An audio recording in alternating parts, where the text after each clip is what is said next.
Good morning, Somnath চ্যানেলে সবাইকে welcome জানাই। আবার একটা গল্প আড্ডা নিয়ে বসলাম তোমাদের সামনে কিছু কথা শেয়ার করার জন্য। বারবার ভিডিওতে তোমাদেরকে বলতে হচ্ছে যে কিছু গল্প বলার পরে খুব শর্টে বলতে হচ্ছে, এটা আমি পরে বলবো, ওটা আমি পরে বলবো, এইভাবে তোমাদের সাথে গল্প আড্ডা করাই হচ্ছে না। আর বুঝতেই পারছো, নিজের শরীর অসুস্থতা প্লাস হচ্ছে নতুন মেম্বারকে টাইম দিতে দিতে সত্যি গল্প আড্ডাতে বসা হচ্ছে না, বা নতুন ব্লগ এডিট করে তোমাদেরকে দিতে আমার অনেক দেরি হয়ে যাচ্ছে।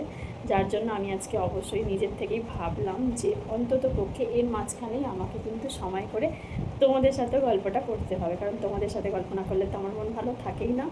আর যেহেতু ভিডিও অনেক লেন্দি হয়ে যায়, আমি চেষ্টা করি শর্টে দেওয়ার, কারণ অনেক লেন্দি ভিডিও দেখতে সবারই বিরক্ত বোধ আসে। আমাদের সবারই নিজস্ব নিজস্ব ভালো লাগা আছে, প্লাস নিজের সংসারে কাজ তো আছেই। যারা অফিস ডিউটি করে তাদের তো আরও বেসিক্যালি মানে অনেক কম কম দেখলে ভিডিও শর্ট এটা ভালো লাগে, বেশি লেন্দিটা সবারই বিরক্ত লাগে, তাই না? দেখতে সবারটাই তো ভাবতে হবে। তাহলে আজকে যে কথাটা বলবো বলে ঠিক করছিলাম তোমাদের সাথে, সেটা হলো প্রেগনেন্সি জার্নি নিয়ে তোমাদের সাথে একদিন গল্প করতে করতে বলেছিলাম পরে একদিন জানাবো। কিছু কিছু মানুষের মুখে আমি শুনেছি, মানে খারাপভাবে নিও না, যার খারাপ লাগবে আমি বলবো যে ভিডিওটা দেখবে না, স্কিপ করে যাবে। আর যার ভালো লাগবে অবভিয়াসলি আমার গল্পটা শোনো, যে তোমাদের সাথে হয়েছে কিনা এটা কিন্তু কমেন্টে আমাকে জানিও। কিছু কিছু মানুষ আমাকে অত্যন্ত পরিমাণে জ্ঞান দিয়েছিল, জ্ঞান জ্ঞান বলা ভুল, মানে কথা শোনার রীতিমতে, মানে দাঁত বার করে আর কি।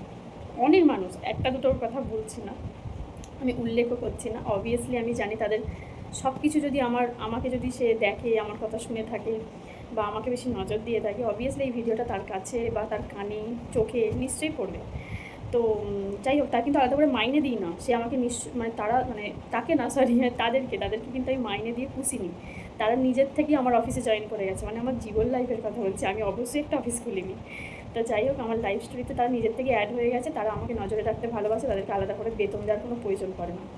যেরকম আমাকে জ্ঞান দিয়েছিল আমাদের কাজ করতে করতে বেবি হয়ে গেছে, এখনকার যুগে প্রেগনেন্সি, বাবা, বেড রেস্ট, কী কী অদ্ভুত অদ্ভুত ব্যাপার স্যাপার, স্বামীদের যত্ন, আমাদের বেলাতে এসব পাবার ছিল না।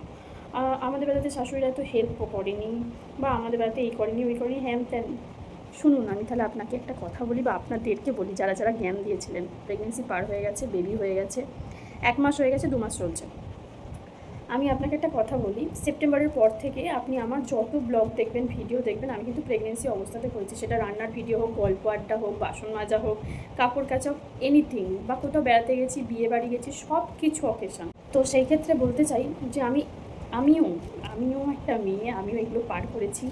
অবভিয়াসলি বেড রেস্ট বলতে আমাকে বেড রেস্ট তো বলেনি, আমি তো সকালে শুনিনি, আমার সব কিছু রিপোর্টস ঠিক ছিল। বেড রেস্ট কিন্তু ডাক্তার এমনি এমনি দেয়নি, মূর্খ। বেড রেস্ট কাদেরকে দেয় সেটা আগে জানুন, বুঝুন, তারপর এত বড় বড় বক্সান্তি মারতে আসবেন, বুঝেছেন?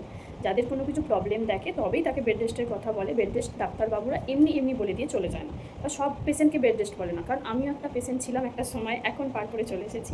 এটা নয় যে বড় বড় জ্ঞান দিচ্ছি পার করে এসে, যেটা হয়েছে সেটাই অবশ্যই বলছি, যেটা হয়নি কেন আমি বানিয়ে বানিয়ে বলতে যাবো, তাই না? তার জন্য তো আমাকে আলাদা করে আপনার মতো মাইনে দেয় না। তো যাই হোক, আমাকে বেড রেস্ট বলেনি, আমাকে যখন বলেছিল সেটা আমার একটা অঘটন ঘটেছিল, সেটা আবার 9 মাস পড়বো, সেই তখন 10-12 দিনের জন্য বলেছিল একটুখানি ঠিকঠাক থাকতে। অবভিয়াসলি 9 মাসটা একটু সাবধানে সবার থাকাটাই ভালো, ডাক্তারবাবু বেড রেস্ট বলুক বা না বলুক, এটা আলাদা করে বলবার কিছু নেই, কারণ তাদের হওয়ার টাইম চলে আসে, ওই সিচুয়েশনটা মানে ফার্স্টের টাইমটা লাস্টের টাইমটা অনেক সাবধানে থাকাটা বেটার অপশান, যতটা আমি মানে আমার যতদূর নলেজ রয়েছে। তো যাই হোক, আমি সব কিছু কাজ করেছি, মানে এক হাতে সংসার সামলানা, প্লাস হচ্ছে রান্নাবান্না, জামা কাপড় কাচা, মানে একটা বউদের নর্মালি বাড়িতে যা যা কাজ থাকে, বাজার করা, হ্যান ত্যান সব করেছি। এমনকি ডেলি প্যাসেঞ্জারির মতো, ডেলি প্যাসেঞ্জারিটা করিনি, কারণ আমি ওই 2 মাস পর থেকে যখন জানতে পেরেছিলাম, তখন আমি ডাক্তারের সাথে কথা বলি, ডাক্তারবাবু আমাকে একটা জিনিসে বারণ করেছিল, ডেলি প্যাসেঞ্জারিটা, যেহেতু আমি যেখানে ডিউটি যেতাম ওই ডিউটি যাওয়ার পুরোটা মানে জার্নিটা উনি শুনেছিল, যে আমি কোথায় যাই না যাই, কীভাবে যাই, সবটা শোনার পর ওনার কোনো দিক থেকে খারাপ লেগেছিলো বা খারাপ বলে মনে হয়েছিল, যার জন্য আমাকে খালি উনি বলেছিল যে ওই ডিউটিটা খালি বন্ধ রাখতে, যার জন্য আমি 2 মাস পর থেকে সত্যি ডিউটি ছেড়ে দিই বলে এটা নয় যে বাড়িতে বসে বসে আমি শুয়ে থাকতাম, আমার শাশুড়ি এসে আমাকে 1 কাপ চা দিয়ে বলতো ঘুমতে ঘুমতে খেয়ে নাও, এরকমটা ব্যাপার না, বা আমার বর এসে আমার পাঠিয়ে দিত, এটাও না, বা আমার মা গিয়ে আমাকে ওখানে দুধ খাইয়ে আসতো, বা আমি আবার মায়ের কাছে ভয়ে চলে এসেছিলাম কাজ করার ভয়ে, যেখানে এসে বসে বসে খাবো, তাও রিল্যাক্সে থাকবে, এরকম বেড রেস্টের কথা বলছি না। যারা যারা এই কথাগুলো আমাকে ওই সময় বলেছিলেন তাদের জন্য অবভিয়াসলি এই ব্লগটা, তাদের কথাই বলছি। আমি কিন্তু শ্বশুরবাড়িতে থেকেই পুরো 9 মাস কমপ্লিট করেছি, এবং ওই যেদিন আমি ভর্তি হয়েছি, এমনকি ওই বাড়ি থেকে ডাইরেক্ট আমি নার্সিংহোমে ভর্তি হয়েছিলাম, এরকম কোনো ভয় আমার মধ্যে ছিল না। আর সবথেকে বড় কথা, আমি তখনকার যুগে কে কী করেছে আমার তো জানার দরকার নেই। এখনকার যুগে যে কোনো বাড়ির যেরকম কাজ হয় আমি সব রকম কিন্তু কাজের সাথে যুক্ত ছিলাম। সেটা যে কোনো, শুধুমাত্র যখন আমার 5 থেকে 5.5 মাস হয় আমার হাজব্যান্ড তখন বলেছিল আমার শাশুড়ি মাকে, অন্ততপক্ষে ওকে মশলাটা বেটে দিও, কারণ মশলা বাটাটা আমার মনে হয় খারাপই হচ্ছে বসে বসে। যেহেতু আমি সিলে মশলা করে খেতে ভালোবাসি বা আমাদের বাড়িতে সিলে মশলা হয়, তাই শাশুড়ি মা স্কুলে যাওয়ার আগে, আচ্ছা কাজ বলি সেটা আমি বলে রাখলাম, শাশুড়ি স্কুলের কাজ করে। তো যাই স্কুলের কাজ যাওয়ার আগে তিনি কিন্তু নিজের কাজ করার আগে আমাকে মশলাটা সে করে দিয়ে যেত। এবার আমার যেদিন দুর্ঘটনা ঘটেছিল সেই গল্প তোমাদের সাথে একদিন নিয়ে অবশ্যই বসবো, সেই দুর্ঘটনা কেন ঘটেছিল। যাই হোক, মশলা টশলা করে দিয়েছে। খুব রেয়ার হয়তো আমার রাত্রিরে কিছু সন্ধ্যেবেলা খেতে ইচ্ছা করেছে, উনি হয়তো বাড়িতে নেই, তখন তোমাদের দাদাভাই হেল্প করতো, বা লুকিয়ে লুকিয়ে আমি 2-1 বার মশলা করেছি, যেটা সত্যি সেটাই আমি তোমাদের সামনে স্বীকার করছি। কিন্তু বাড়িতে কোনো কাজ করিনি এমনটা না। আমি ছাদে ওঠা থেকে জামা কাপড় বালতি বালতি কাচা থেকে সব কিছু, মানে সকালবেলার যে ঘর তোয়ার মোছা বলো, মানে বাসি কাঠ বলে থাকি আমরা গ্রামের লোকেরা, সেটা আমার শাশুড়িমা করতো। বাকি সব কাজ কিন্তু আমি করেছি। কোনো আনাজ কাটা বলো, রান্না করা বলো, A to Z। শুধুমাত্র বাসন কোসন যখন আমার শেষ হয়ে আসছিলো, মানে ধরো মোটামুটি 7-8 মাস হয়ে যাচ্ছিলো, তখন কড়া বাসন এই ব্যাপারগুলো তোমাদের দাদাভাই বলতো তুমি করো না। তাও যেদিনকে আমার ভালো লাগতো না, বাজে লাগতো যে শাশুড়িমা কখন এসে করবে, নিজের থেকে আমি করে নিতাম। বকাবকি করতো তোমাদের দাদাভাই, কিন্তু আমি করে নিতাম, ঠিক আছে। আমার নিজের বাজে লাগতো যে আমি নিজে কাজে যাই, তো কাজের মর্মটা বুঝি যে কাজ থেকে এসে বাড়ির কাজ করতে গেলে কতটা বাজে লাগে বা কতটা কষ্ট হয়, সব থেকে বড় কথা। তো আমি করে নিতাম, খুব কমের পাক আমি কড়াটা হয়তো রেখে দিতাম, কড়াটা রেখে দিতাম, আমার শাশুড়ি মা এসে মেজে দিত। যাই হোক, তোমাদের দাদাভাই অনেক হেল্প করছে, তোমাদের দাদাভাইও মেজে দিত, এটা লুকানোর মতন কিছুই নেই ব্যাপারটা। আর যারা আমার পেছনে লাগছিলেন বা বলছিলেন, শুনুন, আমি শুধু একটা কথাই ভাবি, যারা বলছিলেন প্লিজ আমার জন্য একবার প্রেগনেন্ট হবেন, আমি আপনার প্রেগনেন্সিটা দেখতে চাই, যে আপনি এখন প্রেগনেন্ট হয়ে এই যুগে দাঁড়িয়ে যে আপনার কিছু প্রবলেম হয় কি না হয়, বা আপনাকে কারা হেল্প করেনি, আপনি একাই সব কিছু করে ফেলেছেন, আপনার বাচ্চা বাড়িতেই হয়ে গেছে, আপনার আয়াও লাগেনি, কিছুই লাগেনি। আপনি হয়তো আমি তো ভুল ভাবছি, আমার তো মনে হচ্ছে আপনি একাই বোধহয় বার করে ফেলেছিলেন বাচ্চা। সরি, বলতে আজকে বাড়তে পেলাম কথাটা, শুনতে অনেকের খারাপ লাগলো। আমার মনে হয় অনেক বৌমারা, অনেক মেয়েরা এই সিচুয়েশানটা পার করে গেছে। হয়তো কেউ আমার মতো ব্লগে বলোনি, ভিডিওতে বলোনি, বা নিজের মধ্যে রেখেছে, বা কেউ বলেওছে আমার মতো, হতেই তো পারে না, হার তো কিছুই নেই। তো বললাম, সিচুয়েশানটা সবারই কিন্তু ফেস করতে হয়েছে। তবে আমি কিন্তু সমস্ত কাজ করেছি, আমি শুধু কাজ বন্ধ রেখেছিলাম।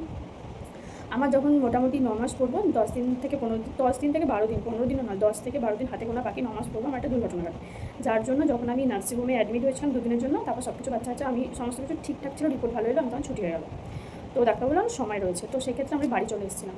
তারপরে যে 10-12 দিন মতো গ্যাপ ছিল আমার স্বাদের, মোটামুটি 10-12 দিন মতো গ্যাপ ছিল আমার 9 মাসের স্বাদটা, তখন আমি এই বাড়িতে স্টে করছি, তারকেশ্বরের বাড়িতে। যেহেতু ডাক্তার আমি এই বাড়িতেই দেখাতাম, আগে ব্লগে দেখবে সমস্ত জায়গাতে বলা রয়েছে, তো আমি এই বাড়িতেই ডাক্তার দেখাতাম, তো এখান থেকে খুব কাছে, তো এই বাড়িতে স্টে করে যাই। গিয়ে 10-12 দিন পর ও বাড়িতে যাই, ঠিক সাথে 2 দিন আগে। তো সাধের পর মোটামুটি নার্সিংহোমে আমি অ্যাডমিট হয়েছিলাম, মানে 9 মাসের সাধের পরে মোটামুটি 12 থেকে 13 দিন এরকম গ্যাপে আমি নার্সিংহোমে ভর্তি হই বা বেবি হয়। তো সাধের পরে যে 10টা দিন আমি ও বাড়িতে, মানে সাধের 2 দিনের কথা ছেড়ে দিলাম, আর নর্মাল ডে যে 10টা দিন আমি কাটিয়েছিলাম, নর্মাল ডে যে আমি 2 দিন কাটিয়েছিলাম ওই বাড়িতে, সেইগুলো দিন কিন্তু আমার নিজের থেকে বাজে লাগতো, যে বসে বসে খাবো। এটা কেন, এটা আমি আমার কথা বলে বলছি না, এটা তোমাদের সাথেও হয় কি না একটুখানি আমাকে একটু বলো, যে নিজের বাড়িতে বসে বসে খেতে আমাদের বাজে লাগে না, ভয় করে না, বা অন্য কিছু লাগে না, মানে মাইন্ডেই কিছু মনে হয় না, হ্যাঁ ঠিক আছে মা করছে দিচ্ছে। কেন আমাদের সব মেয়েদের শ্বশুর বাড়ি বা বরের বাড়ি চলে গেলে এটা কেন ফিল হয় যে আমি বসে বসে খাচ্ছি, কেউ কিছু বলবে না তো, কেউ কিছু করবে না তো, বা এই বোধহয় ঝগড়া হলো, এই ব্যাপার, এই ফিলগুলো কার হয়, বা বসে খাচ্ছি কেমন একটা লাগছে, শাশুড়ি কাজ করছে, এই ব্যাপারগুলো কার কাজ করে আমি ঠিক জানি না। এগুলো কিন্তু আমার কাজ করে, আমি সত্যি কথা বলছি, আমি কিছু লুকাচ্ছি না ব্যাপারটা।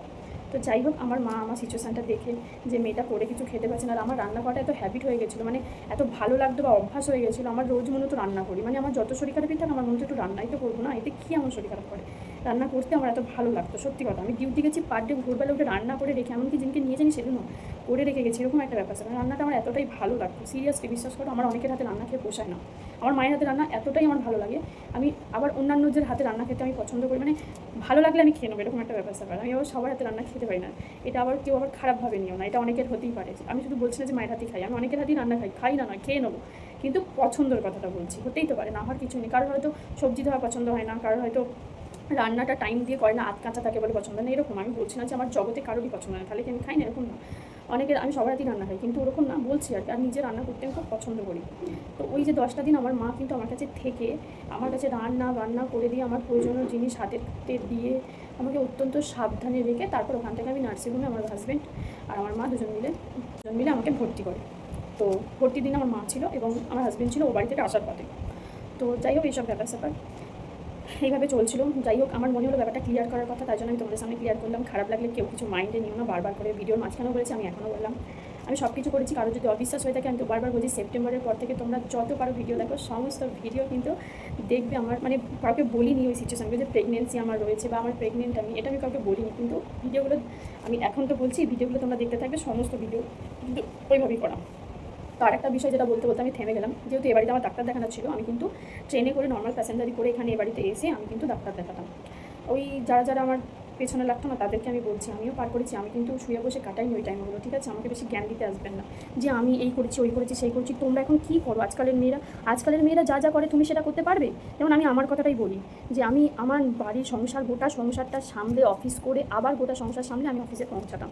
এগুলো তুমি পারবে? এত বড় বড় বকচালতি দিচ্ছিলে আমাকে, সেই জন্য তোমাকে বলছি এগুলো বকচালতি মারতে এসো না, ঠিক আছে? এমন নয় যে তুমি 2-4 ছেলে মানুষ করে ফেলেছো বলে মাথাটা কিনে নিয়েছো। এই তো আমারও তো রিসেন্ট বেবি হয়েছে, তাহলে আমিও তো মানুষ করছি, কই তোমার মতো তো একটু বড়াই করছি না। কিন্তু আজকে কথাটা বলতে বাধ্য হলাম, তোমার এই জ্ঞানের কথাগুলো অত্যন্ত শুনতে শুনতে বিরক্ত বোধ হয়ে গেছি। দয়া করে একটু জ্ঞান দেওয়াগুলো বন্ধ করলে আমার ভালো লাগে, ঠিক আছে? আর আমার ভিডিওটা পারলে একটুখানি দেখে হাহাহিহি করে দিও, খুব ভালো লাগবে। তোমার মুখে তো হাহাহিহি ছাড়া তো কিছু দেখিনি, তাই আর কি বললাম। আর পড়ে রইলো তোমার, আর কী বলেছিলাম আমার যদি এতটা মাথায় নেই, কারণ পিএমপিসি করাটা আমার অভ্যাসে নেই, জানো তো। কারণ আমার বাবা মা না পিএমপিসি করতে শেখায়নি।